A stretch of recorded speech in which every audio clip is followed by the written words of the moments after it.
De volta com o CBN Maceió para que a gente fale um pouco sobre as eleições do próximo domingo, dia 30, passando aqui algumas informações para você sobre horário de votação, será o mesmo do primeiro turno, das 8 às 5 da tarde, horário de Brasília, em todas as seções do país, o local onde você vai votar é o mesmo que você votou no primeiro turno. Se tiver alguma dúvida, entra no site do TSE, o Tribunal Superior Eleitoral, tse.jus.br, e aí você vai aí preencher os campos, CPF, ou mesmo número do título de eleitor, data de nascimento, nome da mãe, e vai conseguir saber onde votar. Os documentos, né, o e-título, se ele tiver com a biometria, ele é suficiente para que você vote. Se ele não tiver a biometria, então você não vai ter a sua imagem lá, sua foto lá, e vai precisar de um documento com foto. E aí pode ser a carteira de identidade, o passaporte, carteira de trabalho, a carteira das categorias profissionais reconhecidas, como a do Conselho Regional de Medicina, da OAB, do CREA, enfim. Eu lembro que estamos na linha com um dos advogados mais respeitados no direito eleitoral no Brasil, que é o doutor Marcelo Bravo, advogado eleitoral. Doutor Marcelo, um bom dia. Muito bom dia, Dias. Muito bom dia, amigos da CBN. É um prazer imenso poder estar conversando com os amigos, sempre sobre essa seara tão bonita e às vezes indecifrável para todos nós, que é o direito eleitoral. Pois é, doutor Marcelo, uma democracia que é definida em tese: um homem, um voto, uma mulher, um voto. E é assim que a gente deve entender. Mas esse voto precisa ser livre, né, doutor? A Constituição destaca essa liberdade na hora de escolha? Sem dúvida, Elias. E a maior demonstração de que o voto é livre é de que o voto, na verdade, não pode ser devassado, né? O sigilo sobre o voto, ele é absoluto. É aquela discussão que nós tivemos, inclusive, sobre a possibilidade do voto impresso, que poderia permitir a identificação do eleitor. E essa não é uma garantia apenas do eleitor, é uma garantia de que nós tenhamos eleições limpas, o resultado realmente que seja a vontade popular, sem qualquer influência ou qualquer situação que possa, direta ou indiretamente, vir favorecer A ou B num pleito eleitoral. Bem, doutor, infelizmente, nos últimos dias, principalmente, nós temos ouvido falar muito sobre assédio eleitoral. E esse assédio que acontecia nas discussões, em casa, o maioral da família com os filhos ou com a mulher, essa coisa toda ela invadiu as escolas. Nós temos denúncia aqui de universidade, onde professores se excederam quando uma determinada aluna manifestou a sua opinião sobre quem iria votar e foi massacrada, é algo que está sendo avaliado. Empresas inclusive como hotéis, empresas de serviço, empresas como foi aí o caso da própria Casa Vieira, onde as pessoas estão querendo definir em quem você deve votar. E essas coisas todas, a legislação também traz uma série de reprimendas, não é, doutor? Sem dúvida, Elias. Inicialmente, eu gostaria de parabenizar o trabalho que está sendo desenvolvido, notadamente pelo Ministério Público do Trabalho, aqui em Alagoas representado pelo Dr. Rafael Gazaneu, como também pelo Ministério Público Eleitoral, aqui em Alagoas representado pelo Dr. Antônio Cadete, que tem justamente feito esse acompanhamento, sem prejulgar, ouvindo as partes, mas adotando as providências legais. O que a gente observa é que o voto ele tem que ser livre. Não é o fato de eu ser empregador que eu vou impor ao meu empregado a minha vontade. Da mesma forma, isso não pode acontecer em família, em relações pessoais, particulares. É claro que a discussão é sempre bem-vinda. A dialética é importante para a construção de um processo democrático. Mas expondo sim, com verdade, sem fake news, os pontos de vista. O que a gente não pode é que a pessoa, em razão de um poder reverencial, um poder de mando do empregador ou de uma outra situação, como o amigo acabou de citar nas próprias universidades, que o aluno fica naturalmente preocupado com a sua nota e seu desempenho como aluno, poder ter a obrigação ou ser obrigado a deduzir ou conduzir o seu voto e a sua manifestação a favor de determinado candidato. A gente espera que essas pessoas que estão nesse momento de calor, de emoção, adotando essas providências, elas possam refletir e lembrar que a coisa mais cara que conquistamos até hoje é o direito de expressão, o direito de ir e vir, o direito à nossa liberdade. E dentro desse direito de liberdade existe um valor que é caro por demais, que é o valor voto, que nem sempre existiu em nosso sistema e que a gente deve mais do que nunca prestigiar e respeitar. Verdade, verdade, verdade. Bom, há uma ação que acontece em todos os turnos das eleições, que é a ação de fiscalização eleitoral, que é proposta pelos partidos, pelos candidatos, e esses fiscais eles estão ali para colaborar. Bom, qualquer um pode ser fiscal, doutor? O que é que um partido tem que fazer? Há limites para a fiscalização, há limite do número de pessoas? Isso pode ser feito de qualquer forma? Como é que é isso, doutor? Elias, a legislação ela permite que haja fiscalização, inclusive é importante que haja essa mobilização por parte de partidos e candidatos para fiscalização. O número de fiscais por sessão eleitoral são 2, um que fica interno na sala acompanhando a regularidade dos trabalhos e o outro que fica na fila observando justamente o ambiente externo e auxiliando na organização da fila, inclusive quanto à situação das prioridades. E esse número de fiscais ele é limitado a isso. E ele pode ser remunerado, essa remuneração não é a conta da campanha. Na verdade, essa remuneração é feita diretamente pelos comitês, pelos partidos, não pelo fundo eleitoral, mas pelo fundo partidário. Como também existe hoje uma campanha preponderando em todo o Brasil para que haja adesão e participação das pessoas como eventual fiscal voluntário.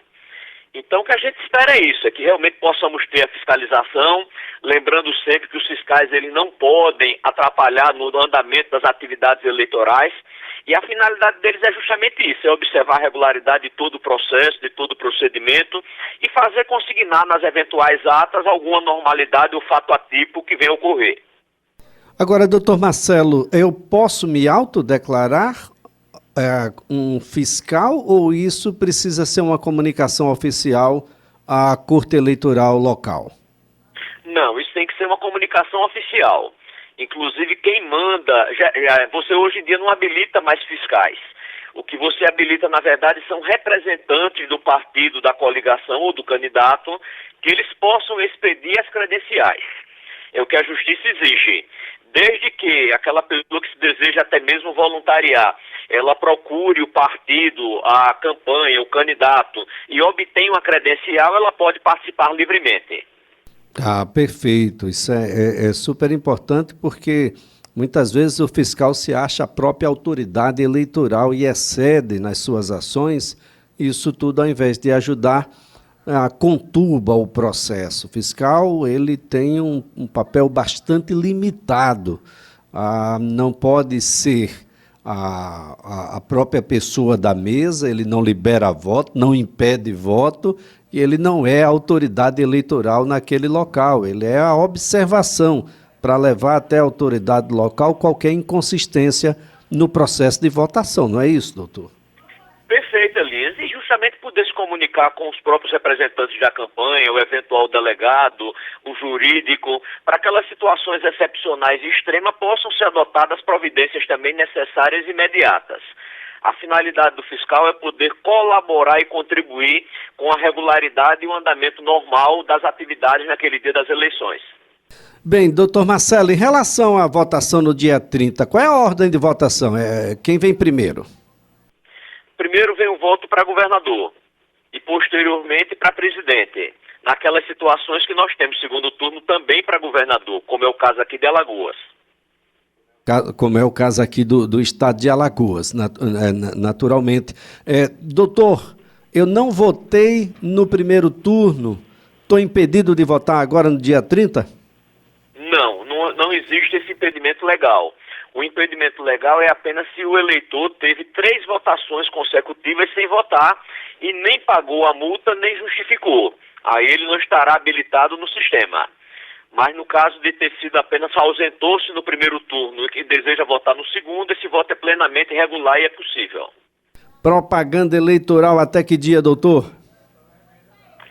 Não entendi, Elias, fugiu. Propaganda eleitoral gratuita no rádio e na televisão até que dia? Até o dia 28, até sexta-feira, vamos ter a propaganda eleitoral e os demais atos de campanha podem se realizar até o do sábado.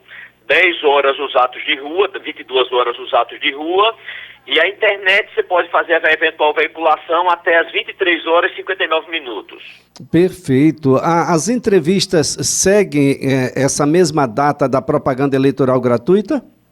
Não, elas podem se realizar até o dia de sábado. Agora, é claro que lembrando sempre que você não pode, nos veículos de comunicação, se prestigiar um lado em detrimento do outro. Deve, dentro do possível, assegurar a isonomia entre os candidatos.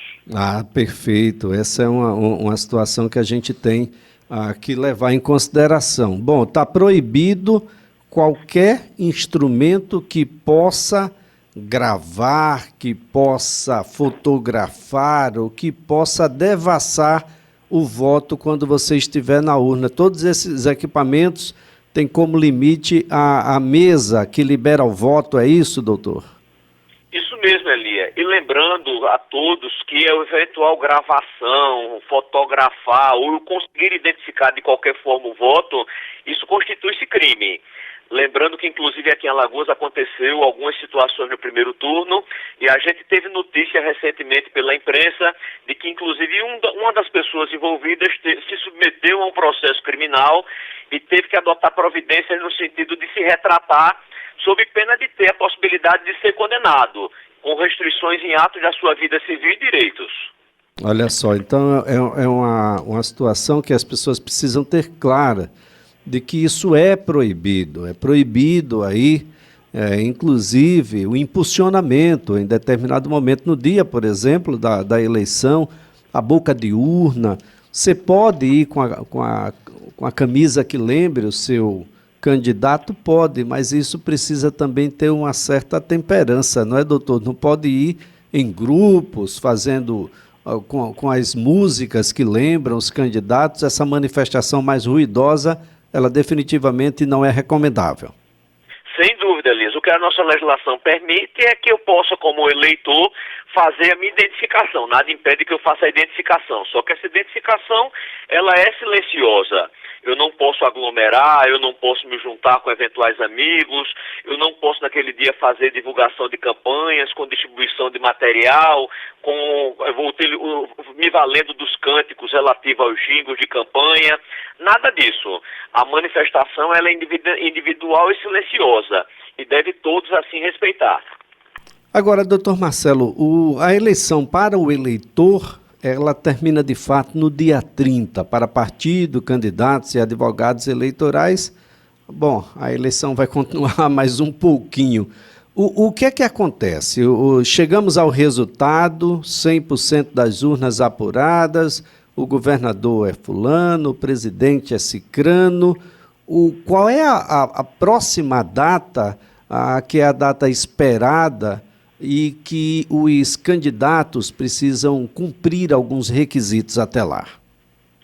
Olha, Liz, a gente tem uma situação própria que é quanto à prestação de contas, que é agora no dia 1º, né, a última parcial a ser adotada, notadamente para aqueles que não estão na participação no segundo turno. Com relação a esse, se estende para o mês de dezembro e vamos ficar aguardando a data da diplomação. Até porque até a data da diplomação pode existir algumas demandas típicas da Justiça Eleitoral, como ação de investigação judicial eleitoral, e após a diplomação nós só teremos 2 demandas que podemos ajuizar, que é o recurso contra a diplomação, que o prazo é por demais exíguo, 3 dias, como também a ação de impugnação de mandato eletivo, que esse prazo é um pouco mais ampliado, que é o prazo de 10 dias. E o trabalho na Justiça Eleitoral ele permanece, sempre analisando as situações relativas às contas, que podem trazer como consequência entender-se que as contas não foram prestadas ou mesmo rejeitadas. No caso de não prestação, entendido que não há prestação de contas, pode inclusive impedir eventual diplomação como exercício do mandato. e todas as outras situações relativas a abuso, eventual captação ilícita de sufrágio, eventuais interferências que houver em meios de comunicação ou outra natureza. Então, o trabalho na Justiça Eleitoral ele vai permanecer de maneira perene aí, e a gente certamente vai ter algumas situações outras que vamos tomar conhecimento que podem até mesmo atingir alguns eventuais mandatos. Então, significa dizer, doutor, que o fato de estar diplomado ainda não é uma garantia inequívoca de que vai assumir a partir de 1º de janeiro? Não, até porque aquele sentimento que nós tínhamos no passado com a diplomação era a certeza do exercício do mandato, hoje não mais existe. Até porque a Justiça Eleitoral, por mais célere que seja, nem sempre tem condições de julgar todas as demandas até a diplomação. Então, esses processos, eles prosseguem posteriormente, é claro que não na mesma velocidade, mas que podem sim atingir o eventual mandato. E aquela pessoa que esteja no exercício do mandato, em razão de eventual situação que a levou a ser eleita, mas que não foi uma situação normal, regular, legal, pode ter sim seu mandato atingido e aí vir até mesmo a deixar de exercê-lo. Muito bem. Doutor Marcelo Braba, nossa gratidão mais uma vez pelas informações. Deixo espaço aberto aí para qualquer consideração que ainda tenha sobre o tema, de modo que as pessoas fiquem sempre muito bem informadas. E eu acredito que esse exercício de ir às urnas rotineiramente, isso faz com que a gente ganhe uma certa cultura de votação. E isso precisa ser melhorado, aperfeiçoado a cada dia por cada um, doutor. Elisa, é um momento apenas de agradecer e tentar, mais do que nunca, motivar a população a comparecer. Lembrando que a gente só pode fazer um país melhor, um estado melhor, um município melhor com a nossa participação. E lembrando sempre que voto não tem preço, voto tem consequência. Então vamos, dentro do possível, tentar dar o nosso voto realmente de reconhecimento, tentar escolher dentre aqueles candidatos que a gente julga ser melhor, para que a gente possa ter sim um país melhor, um estado melhor, um município melhor. E que isso possa refletir em nossas atividades e vidas. Muito bem, doutor Marcelo Brabo, mais uma vez a nossa gratidão, forte abraço, um excelente dia para o senhor. Eu que agradeço, Elias, muito bom dia para o amigo e todos os amigos da CBN. Forte abraço.